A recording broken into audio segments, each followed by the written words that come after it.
What would you do if your business was stuck in the past and no one was buying anymore? Frustration and hopelessness, the urge to give up taking over. Then, out of nowhere, your grandson, a tiny mischievous kitten, shows up with a business plan bigger than his own size. Will you trust him blindly and risk it all? Could this be the smartest decision of your life or the biggest mistake? Let's find out.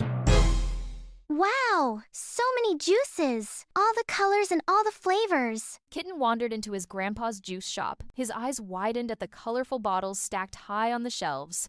Kitten imagined the shop as a magical juice world where he could taste them all. Wow! This is paradise! Kitten was murmuring happily that he never wants to leave this place. But suddenly his dream was shattered when Grandpa started shouting, "Fresh juice available! Come get your fresh juice here!" Kitten got angry as Grandpa ruined his dream. I was having so much fun in my imagination. Now it's gone. He glared at Grandpa, who stood at his juice shop entrance, ringing the brass bell frantically. Grandpa only cared about calling customers.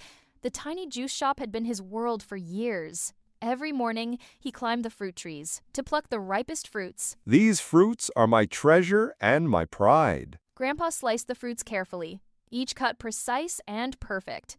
The fresh juice poured from the hand-pressed fruits into shining jars. He polished each jar until it gleamed, placed them neatly on the shelves, and hoped customers will flock his shop. He rang the bell louder than before, but hours passed. The little shop stood quiet. No footsteps, no chatter, just the ringing bell echoing through the empty street.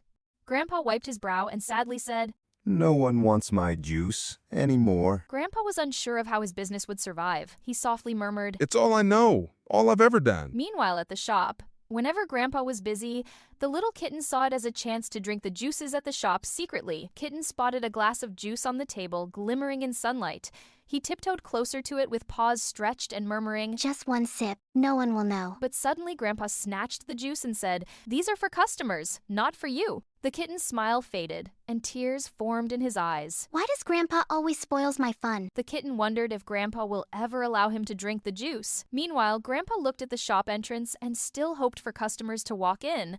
But sadly, nobody came. Grandpa breaks down staring at the empty shop and muttered, "Maybe something is missing. Maybe they want something new." The little kitten was watching Grandpa silently. Suddenly, his eyes sparkled when an idea popped into his head. Don't worry, Grandpa. I have a solution. Solution? What do you mean? We need to adapt to modern times, Grandpa. Customers won't come to us, so we go to them. Go to them? What are you talking about? We deliver the juice to their homes, like those apps people use. Apps? What are they? Are we throwing apples at customers? Grandpa was so old school and didn't understand what Kitten was explaining. Just trust me, Grandpa. I can sell the juice on my tricycle. Fast delivery, happy customers, and plenty of money. As soon as Grandpa heard the word money, his eyes widened. He pictured long lines of people and piles of money higher than his juice jars. Grandpa finally gave approval to sell the juice on a tricycle. The little kitten bounced with excitement as he pictured flying through the streets on his tricycle. Can't wait to become rich and famous. Grandpa smiled broadly as he looked at the kitten, and just like that, the plan was set. Grandpa brought a tricycle for the kitten, which he loved. He carefully chopped various fruits, poured the juice into a huge jar, and strapped it to the tricycle. The little kitten hopped onto the seat. Grandpa patted the tricycle and said, "All right, son, go sell it. Make me rich." Grandpa waved goodbye to Kitten as he leaves. The kitten pedaled the tricycle down the slope, excitement filling his heart, the juice jar rattling behind him. Out on the streets, the little kitten smiled mischievously and said the juice delivery was just a clever trick to fool Grandpa so he could drink all the juice without any interruption. No customers and no Grandpa. All juice is only mine. Soon, he stopped pedaling when he found a quiet spot in the snow, right beside a perfect, still snowman. Hopping off the tricycle, he pulled out a spoon, dipped it slowly into the juice jar, and drank the orange juice. The kitten sighed contentedly. This is perfection. Leaning back against the snowman, he savored it one gulp at a time. The little kitten's belly was full, and he couldn't drink any more juice. The little kitten stared at the leftover juice in the jar. I can't throw the juice away. I'll come back tomorrow and drink the rest, but first I need to find a place to hide it. He glanced at the snowman, standing perfectly still. Suddenly,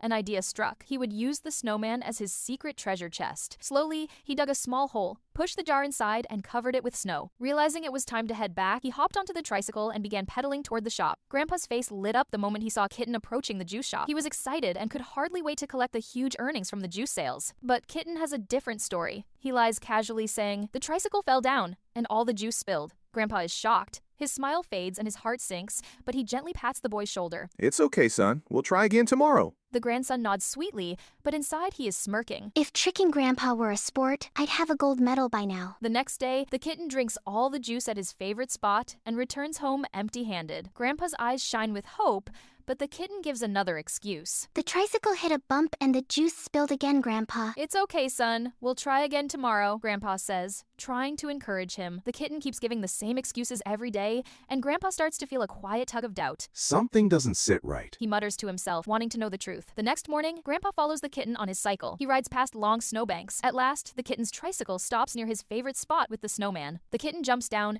cheerful and full of energy. Grandpa crouches behind a tall pine tree and peeks out carefully. What he sees freezes him. The kitten runs up to the snowman. Then he pulls the same juice jar from inside the snowman's belly. Grandpa's eyes widen in shock. Now he knows the truth. His grandson has tricked him. So he fooled me. My own grandson fooled me. Grandpa stomps toward the kitten, his footsteps heavy with anger. The little kitten turns slowly and freezes when he sees Grandpa. He is busted and caught in the act. Just as Grandpa is about to scold him, he notices something strange. The jar of juice inside the snowman is not liquid anymore. It has frozen. Grandpa's anger falters. He carefully lifts the jar, holds the spoon, and pulls out a shining, big, frosty popsicle. The little kitten stares in shock. Grandpa leans forward for one cautious lick. His eyes go wide, cold, sweet, and delicious. He has never tasted anything like it. The kitten gasps, watching Grandpa transform from furious to amazed. An accident just became an invention. Just then, a man stops and his eyes fall on the popsicle. He can't resist and wants to have it. Grandpa looks surprised, but before he can answer, another kid spots the popsicle and wants it too. Soon, a crowd gathers and everyone wants the popsicle too. That is when an idea strikes Grandpa. What if we sell juice as popsicles? Grandpa is excited to revive his business. He forgives the kitten because it was his little accident that led to a big discovery,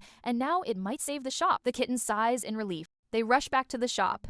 Grandpa is excited to revive his business. They start selling popsicles to everyone. The frozen treats are a hit. A huge crowd gathers. Grandpa is happy, the shop is buzzing, and money flows in. Suddenly, the little kitten tries to sneak a popsicle. But just as he is about to take a bite, Grandpa catches him red-handed. Sorry, Grandpa. I will never steal or tell lies again. Listen, kid, sometimes mistakes can become lessons, but lies will only hurt us. Always remember that. I won't forget that, Grandpa. I promise. Grandpa smiles and hands the popsicle back to the kitten. Don't worry, this one's yours. You deserve it. The kitten beams with pure joy. Thank you so much, Grandpa. Soon, the kitten shares popsicles with his friends, while Grandpa watches happily.